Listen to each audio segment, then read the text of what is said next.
Hey guys, I hope you guys are having a good evening. Tonight we're going to look at a new function. We've kind of talked about it a little bit, but we're going to look at it a little bit closer. It's called the square root function. So remember what I said, we're going to choose some negative and positive numbers. Now remember, when you choose these numbers, I said to choose some negatives and some positives. Now keep in mind that you're going to be plugging them into the square root.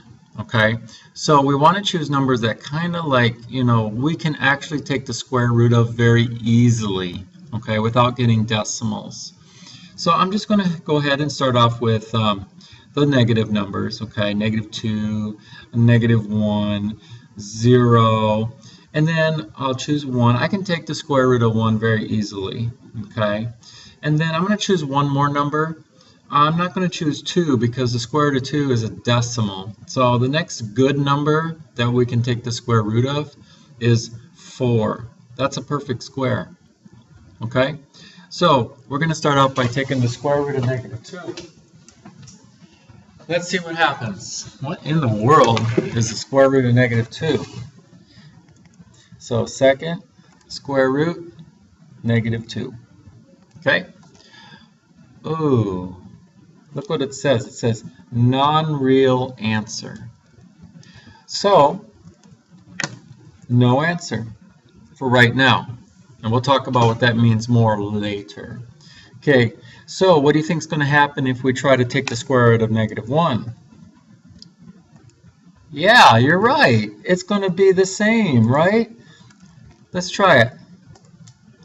Yeah, same thing. Can't do it. So, you can't take the square root of a negative number. Okay. Square root of 0. Can we do that?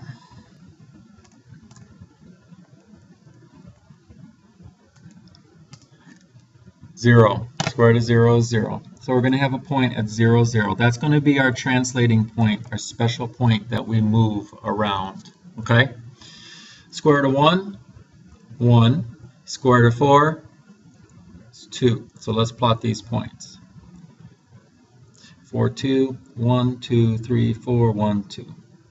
So this, my friends, is the square root function. So review. Y equals x. Linear. Y equals x squared. Okay, quadratic. Y equals the absolute value of x. And we have our absolute value function. And now we have a new function. Remember what this looks like. This is the parent. These are all parents for each type of function. Okay? All right, let's go ahead and look at the domain. So domain, we're going to start off with 0 on the left and infinity on the right. Okay, we include 0, so we have a bracket. Set notation, brace, x is an element of all real numbers such that x is greater than or equal to 0.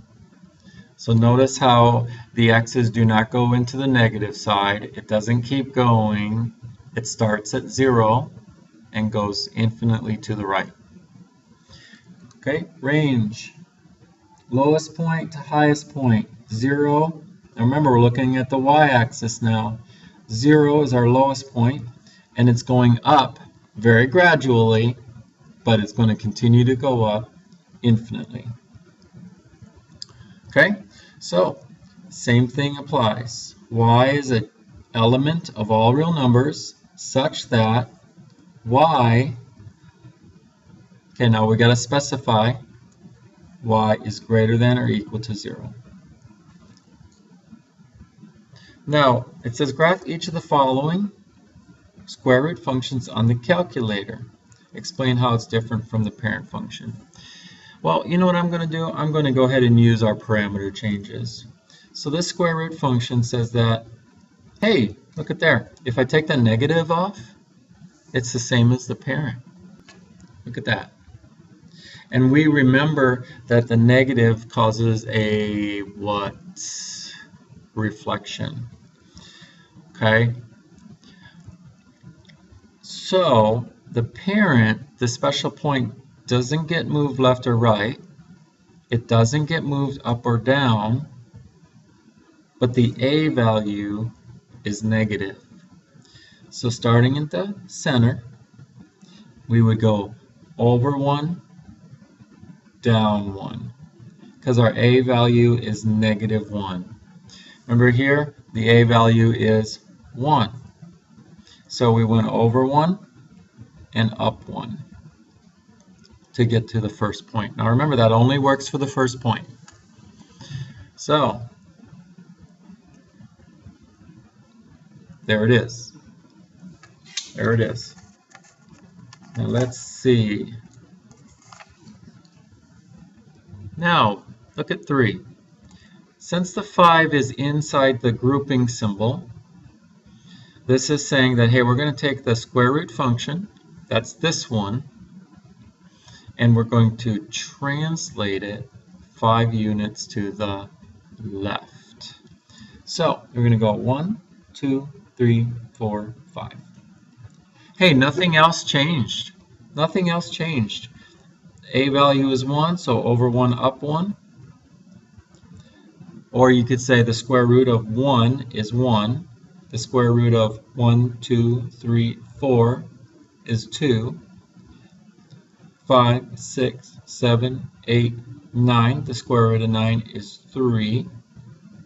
If you want to get the other points.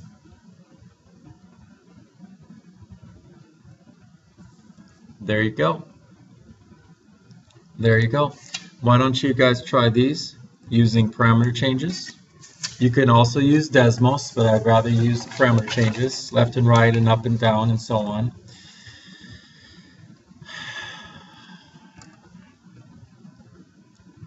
Okay, so on this it says the effect on graph of parent. So what does the negative do to the parent? What does the H value do to the parent? If it's plus, what does it do when it's minus? What does the K value do? And so on. So right over here, remember, like translates to the left, translates to the right, up and down, stretch, compression, reflection. Put down what you think is happening by taking the parent and doing this to it. Taking the parent and doing this to it, something, some number, what happens to the parent. Okay? 14, we want to graph this. So we're going to take our parent starting point, our parent special point right here, 0, 0. And we're going to go 3 units to the right. 4 units up. And that's going to be our new starting point. Our special point is what I like to call it. And then our A value is negative 1. So we go over 1 and down 1. Now, we could go over 1, 2, 3, 4. The square root of 4 is 2. Okay? And we're going down 2. Remember your perfect squares. 1, 4, 9, 16. Okay? Because we're taking the square root of them. Now, what is the domain and range? I'm going to check this. I want to see interval and set notation for this graph. Okay?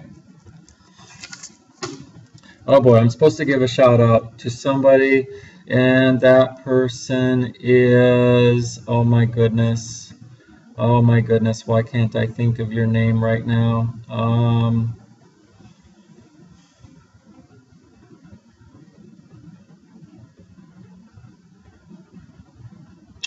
I can't think of your name. I don't know why. I want to go eat lunch right now so bad. So I'm just going to randomly give out a shout to Janae. Yeah, Janae. Go, Janae. It's your day, Janae. You're famous. You're on one of my videos. See you guys tomorrow.